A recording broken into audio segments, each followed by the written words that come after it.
तो दोस्तों, आज से कई साल पहले 1971 में पेरू के इंटरनेशनल एयरपोर्ट पर क्रिसमस के दिन एक अच्छा सा जहाज खड़ा हुआ था।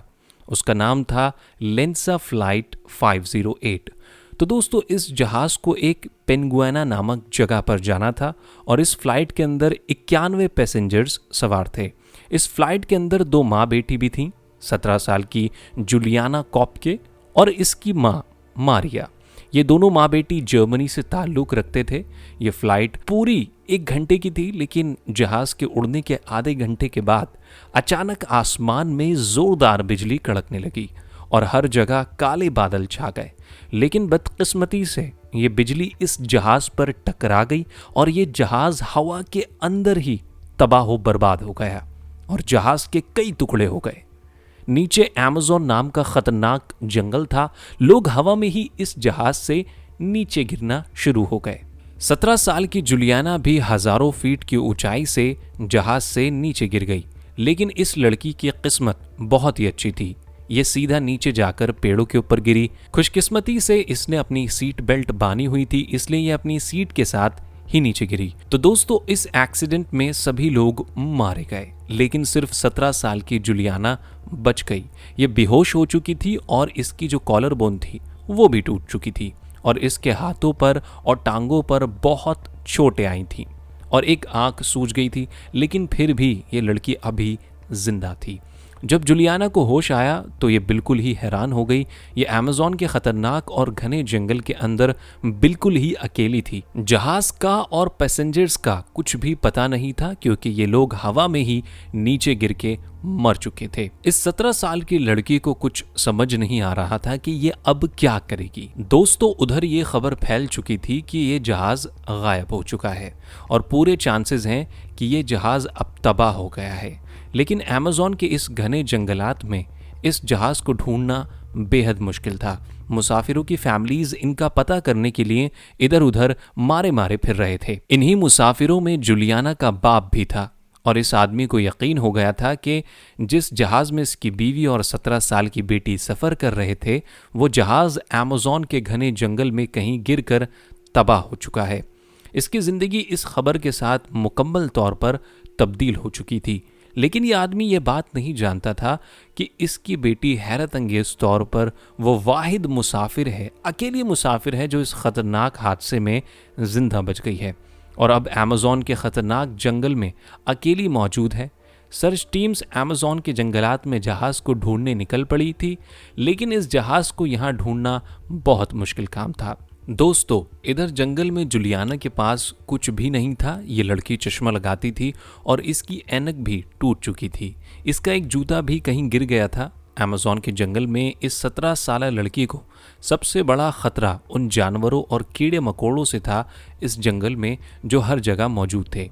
ये लड़की जख्मी हो चुकी थी और इसके पास खाने को भी कुछ नहीं था। ये लड़की अपने माँ बाप के साथ अक्सर जंगलात में जाकर कैंपिंग करती थी। इसके माँ बाप ने इसको जंगल और पहाड़ों में सरवाइव करना सिखाया था। इस लड़की ने हिम्मत नहीं हारी। ये जानती थी कि अमेज़न जंगल में इसको बड़े बड़े जानवरों से ज़्यादा मच्छरों, जंगली चूटियों, कीड़े मकोड़ों से खतरा है। लेकिन ये इस जंगल में आगे बढ़ती रही। इसकी किस्मत अच्छी थी कि इसको जहाज से गिरा हुआ कैंडीज का एक पैकेट मिला। इसने ये कैंडीज का पैकेट उठाकर अपने पास रख लिया। ये लड़की ये भी जानती थी कि इसे इस जंगल में किसी भी फल को नहीं खाना है, क्योंकि वो फल जहरीला हो सकता है। इसको अपने माँ बाप की तरफ से यहाँ सरवाइव करने की अच्छी खासी ट्रेनिंग मिली हुई थी। जूलियाना इस दौरान अपनी माँ को भी ढूंढती रही। इसको कई मुसाफिरों की लाशें जंगल में नजर आईं, लेकिन उनमें इसकी माँ नहीं थी। लेकिन ये लड़की लगातार आगे बढ़ती रही। जूलियाना को अब पानी की तलाश थी। ये लड़की जानती थी कि अमेज़न जंगल में पानी के आसपास कई कबीले रहते हैं जो शायद इसकी मदद करेंगे। इतनी सी उम्र में इस लड़की ने बेहद समझदारी का काम करा। इसने पानी कैसे ढूंढा, ये भी बहुत हैरत अंगेज बात है। इसको एक परिंदे की आवाज़ आई जिसे हॉटजिन बर्ड कहते हैं। ये लड़की जानती थी कि ये परिंदे पानी के आसपास रहते हैं और ये इसी परिंदे की आवाज़ को फॉलो करके पानी तक पहुंच गई। ये एक दरिया था। दरिया के आसपास एनाकोंडा जैसे सांप भी मौजूद हो सकते थे जो इसको जिंदा निगल सकते थे। यहाँ मगरमच्छ भी रहते थे, लेकिन जूलियाना के पास कोई और ऑप्शन नहीं था। जुलियाना के मुताबिक इसको इस दौरान कई सांप और मगरमच्छ नजर आए, लेकिन ये लड़की जानती थी कि अगर ये इनको तंग नहीं करेगी और अगर ये सांप और मगरमच्छ भूखे ना हुए तो ये इस पर हमला नहीं करेंगे। दोस्तों, ये 17 साल लड़की अगले 10 दिन तक इसी खतरनाक जंगल में अकेली घूमती रही और वो कैंडीज खाकर गुजारा करती रही। ये इसी दरिया के आसपास ही चलती रही ताकि इसको अमेज़न जंगल में रहने वाले किसी कबीले के लोग मिल जाएं। इस दौरान जंगल में कई दफ़ा ख़तरनाक बारिश भी हुई। ये किसी पेड़ के नीचे पनाह लेकर बारिश से बच जाती। रात होती तो यह खौफनाक जंगल अंधेरे में डूब जाता, लेकिन 17 साला जुलियाना डटी रही। आखिर 10 दिन तक जंगल में अकेले सरवाइव करने के बाद इसको कुछ हट्स बने हुए नजर आए। जुलियाना इतनी ज़्यादा थकी हुई थी कि ये इन हट्स के पास पहुंचकर ही बेहोश हो गई। दोस्तों, जब इस लड़की को होश आया तो इसके इर्द गिर्द अमेज़न में रहने वाले एक कबीले के कुछ लोग जमा थे। ये लोग ये समझे कि जुलियाना दरिया के अंदर से निकली है और किसी और ही दुनिया की इंसान है। लेकिन जुलियाना जब होश में आई तो इस लड़की ने स्पेनिश ज़बान में इनको अपनी सारी कहानी बताई। इस कबीले के कुछ लोग स्पेनिश ज़बान जानते थे। इन्होंने जुलियाना की काफ़ी मदद की। इन्होंने इसको खाना खिलाया और इसके जख्म साफ किए। एक दिन बाद ये लोग जुलियाना को अमेज़न जंगल में मौजूद एक कैंप में ले गए। जुलियाना को अपने घर का टेलीफोन नंबर याद था। इस कैंप से जुलियाना के घर फ़ोन किया गया, जो इसके फादर ने उठाया। जुलियाना ने जब अपने वालिद से बात की तो इसकी खुशी और हैरत की इंतहा न रही।